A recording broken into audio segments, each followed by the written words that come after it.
Indian government भी ना एक नंबर की डोंडो है कसम से। मतलब सिर्फ और सिर्फ लिटरेसी रेट निकालने के लिए ना ऐसे बेवकूफों की तरह पैसे फूकती जा रही है। अरे मोदी जी, जैसे ही बिग बॉस का एक और नया सीजन आया वैसे ही उसकी व्यूअरशिप देख लो और बस निकल जाएगी तुम्हारे पास देश में पड़े इलिटरेटों की संख्या। तो इस बार हमारी बिग लॉस बिग बॉस की काउंसिल ने ये डिसाइड किया कि इस बार बिग बॉस को हम कलर्स पे नहीं बल्कि ओटीटी के ऊपर दिखाएंगे। और इस बार हम सिर्फ और सिर्फ फ्लॉप एक्टर्स को ही एज कंटेस्टेंट्स नहीं लेंगे बल्कि उसमें कुछ सोशल मीडिया इन्फ्लुएंसर्स और यूट्यूबर्स भी शुमार होंगे। और बिग बॉस में आ गए हमारे इंडिया के मिस्टर बीस्ट फुकरा भाई और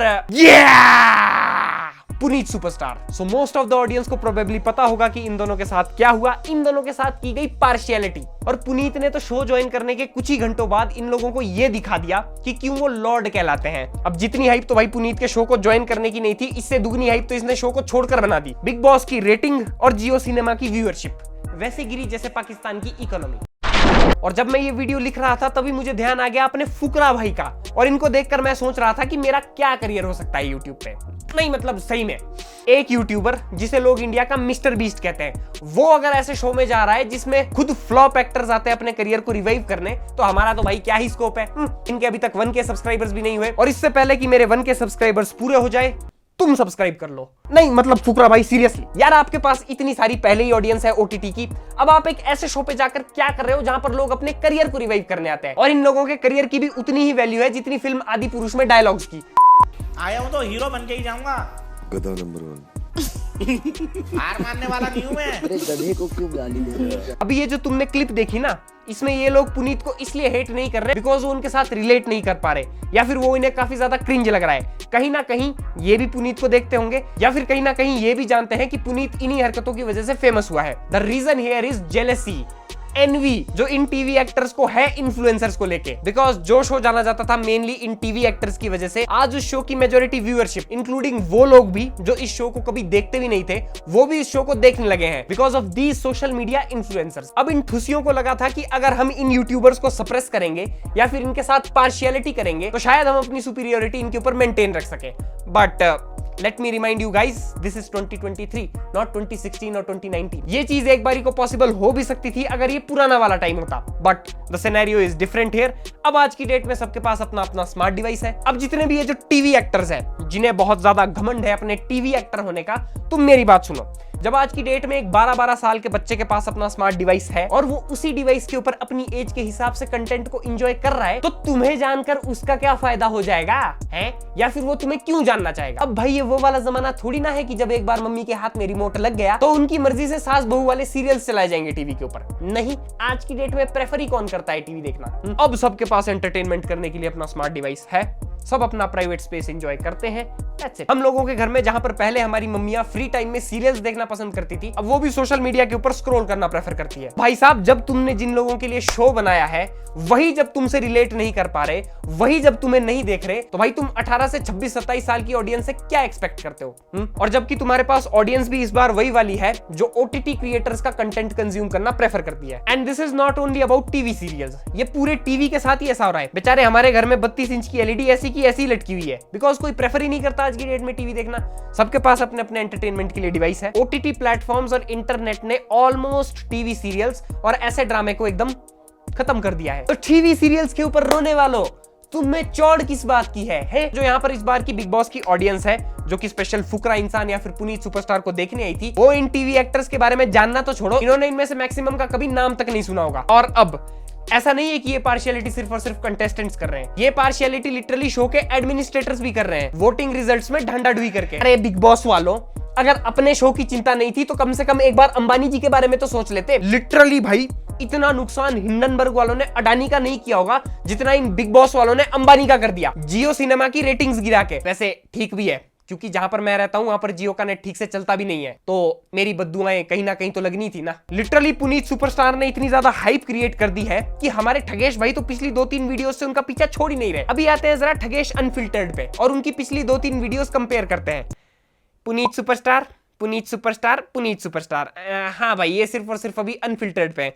और अभी अगर ठगेश के ऊपर जाए तो ठगेश, पुनीत सुपरस्टार, तो यहाँ पे न्यूज में भी पुनीत सुपरस्टार, पुनीत सुपरस्टार और यहाँ पर भी पुनीत सुपरस्टार। तो ठगेश भाई अपने दोनों चैनल्स का नाम बदलकर पुनीत सुपरस्टार न्यूज कर्टेसी कर दो ना। महेश अगर अपना फेस रीडिंग करती होती ना तो मुंह बंद रखती।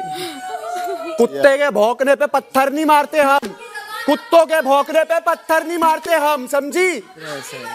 बेड़ी जबान दे, शीशे में देख एक बार फेस रीडिंग, पता चल जाएगा। तेरे सामने भौंक मत, दूसरों से कंटेंट तू क्या बोलेगी? अबे जहाँ खड़ा हूं ना 36 पुश्ते लग जाएगी तेरे को मैं पहुंचने में, समझी? अभी जिसके साथ तुमने ये फुकरा इंसान की फाइट देखी उसका नाम है, क्या नाम था उसका? क्या नाम था उसका? नाम बताओ। रुको जरा गूगल पे देख के बताता हूँ। बेबिका दुर्वे। तो ज्यादा टेंशन लेने की बात नहीं है क्योंकि इससे पहले मैं भी इनको नहीं जानता था। और ये है एक डेंटिस्ट। ये डेंटिस्ट भी बिग बॉस में अपने फ्लॉप क्लिनिक्स को वापस से चलाने आते हैं क्या? और ये तो कुछ भी नहीं है माय डियर व्यूअर्स। जब मैं तुम्हें इस बार के और कंटेस्टेंट्स के नाम बताऊंगा तो तुम्हें उनके बारे में उतना ही पता होगा जितना हर एक MLM ज्वाइन करने वाले ठुसाड़ी नंदन को एंटरप्रेन्योरशिप के बारे में। तो इस बार के हमारे बिग बॉस के कंटेस्टेंट्स है पहले, अरे ये तो अपने सैलेमेंडर भाई है। हाँ, तो पहले कंटेस्टेंट है पूजा भट्ट, पता नहीं कौन है। दूसरे हैं अभिषेक मलान यानी कि हमारे फुकरा भाई इंडियन मिस्टर बीस्ट। तीसरे हैं पुनीत सुपरस्टार। चौथी है पलक पुरस्वामी, पता नहीं कौन है। पांचवे है अविनाश सचदेव, ये कहाँ काम करते थे भाई? ये काम करते थे छोटी बहू एंड इस प्यार को क्या नाम दूं? अच्छा ठीक है। छठवीं है Manisha Rani, dancer by profession. Manisha Rani TikTok, ये टिकटॉक से ही है। नेक्स्ट है जिया शंकर, और ये काम करती थी मेरी हानिकारक बीवी में, अब पता नहीं कौन सा शो होगा। उसके बाद है जैद हदीद, और ये है एक लेबनीज मॉडल, अच्छा लेबनान के हैं, ठीक है। नेक्स्ट है फलक नाज, ओके, और ये जानी जाती थी ससुराल सिमरका के लिए। और नेक्स्ट है सीरस ब्रोआचा, और ये है अच्छा इंडिया के ही है, ओके ओके। नेक्स्ट है बेबिका दुर्वे, और हमारी नेक्स्ट है आकांक्षा पुरी, और ये कहाँ काम करती थी भाई? ये मलयालम और कन्नड़ा फिल्म इंडस्ट्री में काम करती थी। और हमारी अगली कंटेस्टेंट है आलिया सिद्दीकी। तो अब मेरे प्यारे प्यारे व्यूअर्स, तुमने इनमें से कितनों के नाम सुने हैं और कितनों के नाम तुम पहली बार सुन रहे हो और शायद आखिरी बार सुन रहे हो? इससे एक चीज बिल्कुल साफ पता चलती है कि जितने दूसरे देशों में कुल मिला के एक्टर्स नहीं है ना, उतने तो भाई यहाँ पर हमारे फ्लॉप टीवी सीरियल्स वाले हैं। अब यहाँ पर जो सबसे इंटरेस्टिंग बात मुझे लगी वो है कि सोशल मीडिया इन्फ्लुएंसर्स धीरे धीरे टीवी एक्टर्स का काम खत्म कर रहे हैं। वो किस तरह से? अब इस बार बिग बॉस स्ट्रीम हो रहा है OTT प्लेटफॉर्म्स पर, मतलब मेजॉरिटी जो ऑडियंस होगी वो होगी इंस्टा और यूट्यूब वाली। तो अब जिस आदमी ने काफी टाइम से टीवी नहीं देखा है और वो OTTs पर ही अपना मैक्सिमम टाइम को स्पेंड करता है, तो उनके लिए तो इन टीवी एक्टर्स की वैल्यू हो गई एकदम ना बराबर। अब अगर इसी OTT की ऑडियंस से पूछ लिया जाए कि पुनीत सुपरस्टार कौन है, या फुकरा इंसान कौन है, या फिर ट्रिगर्ड इंसान कौन है, ठगेश कौन है, बीबी की वाइंस कौन है, लक्ष्य चौधरी कौन है, कैरी मिनाटी कौन है, ऋषभ राजपूत कौन है तो मोस्ट प्रोबेबली उनका आंसर होगा यस। इन बड़े क्रिएटर्स को तो साइड में रख दो। अगर तुम ये भी पूछोगे ना कि फिजू कौन है, या रियाज कौन है, या फिर और भी जो कोई 2-3 टिकटॉकर्स थे उनके नाम पूछोगे, वो भी तुम्हें OTT वाली ऑडियंस बता देगी। बेशक गाली के साथ बताएगी बट स्टिल बता देगी। तो ये जो इस बार बिग बॉस के कंटेस्टेंट्स इतना फुदक रहे हैं, इनमें ये कॉन्फिडेंस आ कहां से रहा है? इसका सोर्स क्या है? अब इन टीवी एक्टर्स के लिए मेरे पास एक परफेक्ट शायर है कि ना गा नहीं छी यार, गंदी बात है, नहीं, या फिर बोल दूं नहीं यार, रिश्तेदार भी वीडियोस देखते हैं। तो चलो इस वीडियो को कर देते हैं यहीं पर दी एंड। और अगर तुम चैनल के ऊपर नए हो तो इसे सब्सक्राइब जरूर कर देना। एक बहुत बड़ा लाइक इस वीडियो के लिए तो बनता है। और अगर मुझे इंस्टाग्राम के ऊपर फॉलो करना चाहते हो तो नीचे डिस्क्रिप्शन में लिंक दे रखा है, जाकर फॉलो कर सकते हो। थैंक्स फॉर वॉचिंग, मिलते हैं नेक्स्ट वीक।